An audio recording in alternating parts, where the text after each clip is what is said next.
Hi viewers, welcome to our channel. ప్రస్తుతం మనతో పాటు సీనియర్ జర్నలిస్ట్ దాము బాల సన్నవాడితో మాట్లాడదాం. నమస్కారం సార్. నమస్తే సార్, రఘురామకృష్ణరాజు గారికి చంద్రబాబు గారు అయితే షాక్ ఇవ్వడం చూస్తున్నాం. అంటే ఎటువంటి మంత్రి పదవి ఇవ్వలేదు. అంతకుముందు ఎన్నో వార్తలు వచ్చాయి, మంత్రి పదవి ఇస్తారని చెప్పేసి, స్పీకర్ ఇస్తారని చెప్పేసి, ఇవన్నీ కూడా విన్నాం. ఇప్పుడు తీరా చూస్తే ఎటువంటి పదవి ఇవ్వలేదు. ఎందుకు ఇవ్వలేదు అంటారు సార్? చంద్రబాబు రఘురామ్ కాదు, చాలా మందికి కూడా పదవులు ఇవ్వలేదు, సీనియర్లకు అంతా ఇవ్వలేదు. దానికి ఒక ప్రధాన కారణం ఏంటంటే కొంత లోకేష్ ఇన్ఫ్లుయెన్స్ కనబడుతుంది మంత్రివర్గం కూర్పు మీద. ఎందుకంటే ఎక్కువ యువకులకి ఇవ్వడం, రేపు లోకేష్ కంట్రోల్లో ఉన్న వాళ్ళకి పెద్దపీట వేయడం, ఇట్లాంటి కొన్ని కనబడుతున్నాయి. చంద్రబాబు కూడా కొంత మారాడు. గతంలో లాగా ఆయన సీనియర్లతోనే పనిచేయించుకోకుండా యంగ్ టీంతో కూడా పనిచేయిద్దాం అనేది చంద్రబాబు కూడా ఉంది. ఆ రకంగా కళా వెంకట్రావుకి ఇవ్వలేదు, గంటా శ్రీనివాసరావుకి ఇవ్వలేదు, బండారు సత్యనారాయణకి ఇవ్వలేదు, పట్టాల సునీతకి ఇవ్వలేదు, సోమిరెడ్డి చంద్రమోహన్ రెడ్డికి ఇవ్వలేదు, కోట్ల సూర్యప్రకాష్ రెడ్డికి ఇవ్వలేదు, ఇలాగా చాలామందికి ఇవ్వలేదు. కాకపోతే ఇప్పుడు అయ్యన్న పాత్రుడికి ఇస్తున్నారు. గోరంట్లకు కూడా ఏదో ఒక పదవి ఇచ్చే అవకాశం ఉందని చెప్తున్నారు. అయ్యన్న పాత్రుడికి అయితే స్పీకర్ ఇస్తారని చెప్తున్నారు. డిప్యూటీ ఏమో జనసేనకి కేటాయిద్దామని అనుకుంటున్నారు. ఇంకా చీఫ్ విప్ ఎవరనేది ఇంకా ప్రకటించలేదు. ఏదేమైనా వాళ్ళకి ఈవెన్ సునీత లాంటి వాళ్ళకి కూడా ఏదో ఒక కార్పొరేషన్ చైర్పర్సన్ అట్లాంటివి ఇచ్చే అవకాశాలు ఉన్నాయి. గతంలో కూడా జగన్ కూడా రోజాకి అట్లాంటి కార్పొరేషన్ చైర్పర్సన్ ఇచ్చి మళ్ళీ మంత్రిని చేశాడు. అలాగా చంద్రబాబు కూడా ఇంకా నామినేటెడ్ పదవులు అనేక ఉన్నాయి కాబట్టి అవి ఇచ్చే అవకాశం ఉంది. అయితే ఇదే సమయంలో త్రిపులారికి ఇవ్వకుండా వైసీపీ నుంచి చేరిన వాళ్ళకి కొంతమందికి ఇచ్చాడు. వైసీపీ నుంచి వచ్చిన ఆనం రామనారాయణ రెడ్డికి ఇచ్చారు, కొలన పార్థసారథికి, వీళ్ళిద్దరికి మంత్రి పదవులు ఇచ్చారు. మరి త్రిపులారికి ఎందుకు ఇవ్వలేదు?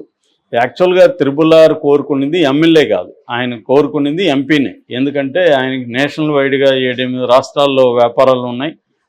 ఆల్రెడీ ఎంపీగా ఆయనకి సర్కిల్ ఉంది అక్కడ. బీజేపీ నేషనల్ లీడర్స్తో వాళ్ళకి అంత పరిచయాలు ఉన్నాయి. అందుకని తను ఎంపీగాని కోరుకున్నాడు. రెండోది తన నియోజకవర్గం నర్సాపురంలోనే ఆయన ఎంపీగా కోరుకున్నాడు. కానీ చంద్రబాబు అనుకొని ఉంటే అప్పుడు ఇప్పించి ఉండగలడు నిజానికి. ఎందుకంటే చంద్రబాబు గట్టిగా కానీ అడుగుంటే బీజేపీ ఇవ్వకుండా పోయే ప్రసక్తి లేదు. కానీ చంద్రబాబు మరి ఎందుకు అప్పుడు అంత గట్టిగా చేయలేదా? ఎందుకంటే ఈయన కూడా అసంతృప్తి కూడా ఎక్స్ప్రెస్ చేశాడు. త్రిపులార్ కూడా నాకే ఇప్పించలేనోడు రేపు ఈయనేమి అక్కడ రాష్ట్రానికి తెచ్చుకుంటాడు, నిధులు ఎలా తెచ్చుకుంటాడని కూడా ఆయన అసహనాన్ని ఎక్స్ప్రెస్ చేశారు. త్రిపురాలో ఒక మంచి గుణం ఏంటంటే ఆయన ఏది దాచుకొని టిపికల్ పొలిటికల్ లీడర్ లాగా మాట్లాడు, ఏది ఉంటే అది బయటికి చెప్పేస్తాడు. దానివల్ల వ్యతిరేకత వస్తున్నా ఇంకోటి వస్తున్నా ఆయనకు పట్టదు. అలాగా గతంలో వైసీపీలో కూడా ఇదే ప్రాబ్లం, ఇప్పుడు తెలుగుదేశంలో కూడా ఆయనకి ఇదే వచ్చింది. సో దాంతో ఆయనకి ఇవ్వలేదు. ఫైనల్గా ఆయనకి ఉండిలో ఇచ్చారు ఎమ్మెల్యేగా. అక్కడ కూడా మంచి మెజార్టీతో ఆయన గెలిచాడు. కాబట్టి అప్పటి నుంచి కూడా ఆయన ఏమనుకుంటున్నాడంటే నన్ను ప్రజలు స్పీకర్గా చూడాలనుకుంటున్నారని నేను చాలాసార్లు చెప్పిన, ప్రజలంటే ఎవరు అంటే ప్రజలంటే ఒక్కోసారి నేనే, ఒకసారి నువ్వే అని.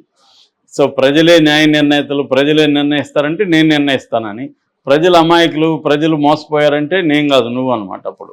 సో అలాగా చాలాసార్లు వీళ్ళు కన్వీనియంట్గా ప్రజల మీద వేస్తున్నారు. అట్లా ఈయన కూడా స్పీకర్ కావాలనుకున్నాడు.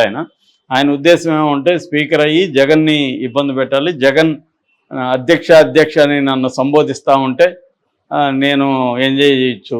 ఒకప్పుడు జగన్ నన్ను ఇబ్బంది పెట్టాడు, అట్లాంటి వాడు రోజు నన్ను అధ్యక్ష అని పిలుస్తూ ఉంటే ఆ మజా బాగుంటుంది, నేను కూడా నువ్వు కూర్చోబోయా అని చెప్తా ఉండొచ్చు అలే అనుకున్నాడు. కానీ అది జరగట్లేదు. స్పీకర్ అనేది ఇవ్వట్లేదు. స్పీకర్ ఇప్పుడు ఎవరికి ఇస్తున్నారు? అయ్యన్న పాత్రుడికి ఇస్తున్నారు. సో ఎందుకంటే ఆయన సీనియర్ లీడరు, ఆయనకి ఆల్రెడీ మంత్రి ఇవ్వలేదు కాబట్టి ఆయనకి అది ఇద్దామని చంద్రబాబు ప్లాన్.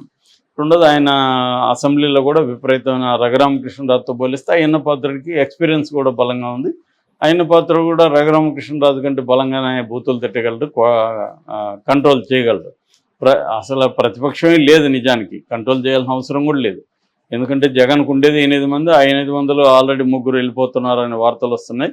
ఇంకా 5 మంది ఉంటారు. 5 మందితో జగన్ ఏం పని చేస్తాడు అక్కడ? 4 రోజుల్లో జగన్ని వెళ్ళి బయటికి తరిమేస్తారు. కాబట్టి జగన్ ఇంకా విధి లేకుండా 2014 నుంచి 19 వరకు ఎలాగ ఉన్నాడు, జనంలో అలాగా అతను ఏదో ఒక దీంతో పాదయాత్రనో ఇంకోటి చెప్పి జనంలోనే తిరుగుతుంటాడు. కాబట్టి ఇక్కడ వీళ్ళకి స్పీకర్ ఎవరున్నా ఒకటే నిజానికి.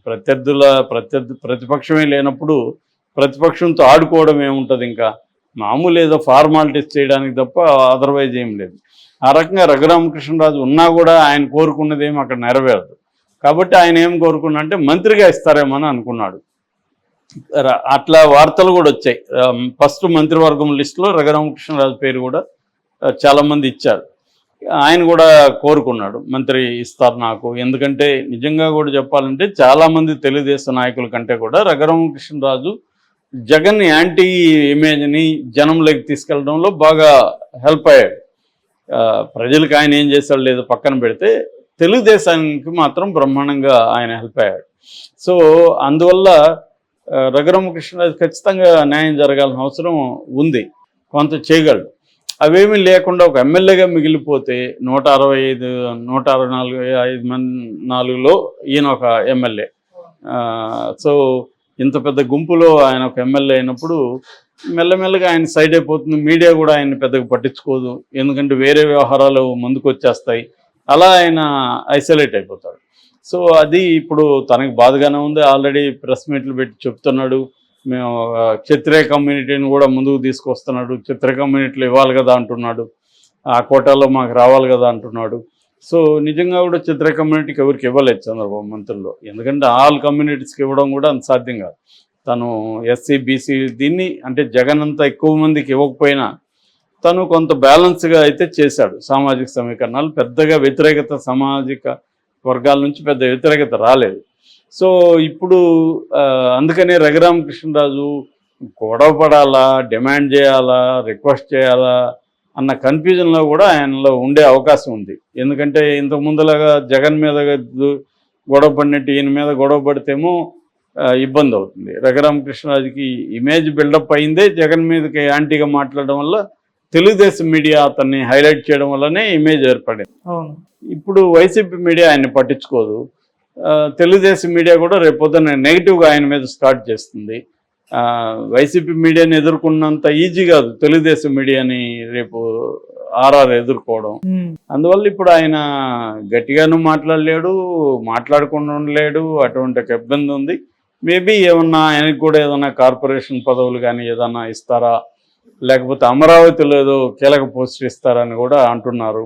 అట్లాంటిది ఏదైనా ఇచ్చే అవకాశాలు అయితే లేవని చెప్పలేము. ఖచ్చితంగా చంద్రబాబు కూడా ఆయనకి, ఎందుకంటే తనకి చాలా ఉపయోగపడ్డాడు కాబట్టి చంద్రబాబు ఇచ్చే అవకాశం ఉంది. ఎందుకంటే చంద్రబాబు కూడా ఈ 5 ఏళ్లలో తమ అధికారంలోకి రావడానికి, జగన్ క్యాంటీగా పనిచేయడానికి ఎవరో ఉపయోగపడ్డారనేది చూసి వాళ్ళకి ఎక్కడో ఒక చోట ఇద్దామన్న ఆలోచనలో ఉన్నట్టుగానే చెబుతున్నారు, వాళ్ళని నేను గౌరవిస్తానని. సో అందుకని ఈవెన్ పరిటాల సునీతకు కూడా ఆయన హామీ ఇచ్చాడని చెప్తున్నారు, నీకు మంత్రి పదవి ఇవ్వలేకపోతున్నాను, బట్ నేనేదో ఒక రకంగా మిమ్మల్ని అకామిడేట్ చేస్తాను, మీరు ఇబ్బంది పడకండి అని ఫోన్ చేసి చెప్పాడు అనేది చెప్తున్నారు. అంటే చంద్రబాబుకు ముందు నుంచి ఇది ఉంది. అంటే ఎవరన్నా అసంతృప్తివాదులు ఉంటే వాళ్ళతో బుజ్జగించడం, మాట్లాడడం, సగం మాట్లాడడం వల్లనే వాళ్ళకి సాటిస్ఫై అవుతారు. జగన్లో ఇది లేదు. జగన్ ఏంటంటే ధనంజయ రెడ్డితోనో సజ్జలతోనో మాట్లాడడం, తను కలవకపోవడం, ఇది జగన్లో ఉంది. అందుకని జగన్ మీద వ్యతిరేకత పార్టీలు కానీ నాయకుల్లో కానీ. చంద్రబాబు అది లేదు. చంద్రబాబు అంటే బుజ్జగించడం, వాళ్ళతో మాట్లాడడం, వెళ్ళిపోయే వాళ్ళని కూడా ఆపడం, ఇట్లాంటివి చంద్రబాబు ముందు నుంచి కూడా ఆయన చేసే పద్ధతి. ఆ రకంగా రఘురామకృష్ణరాజు కూడా ఏదో ఒక సరిపోయే సముచితమైన ఒక పదవి ఇచ్చే అవకాశం అయితే ఉంది. అది ఏందనేది మనం చూడాలి. Okay sir, thank you so much sir.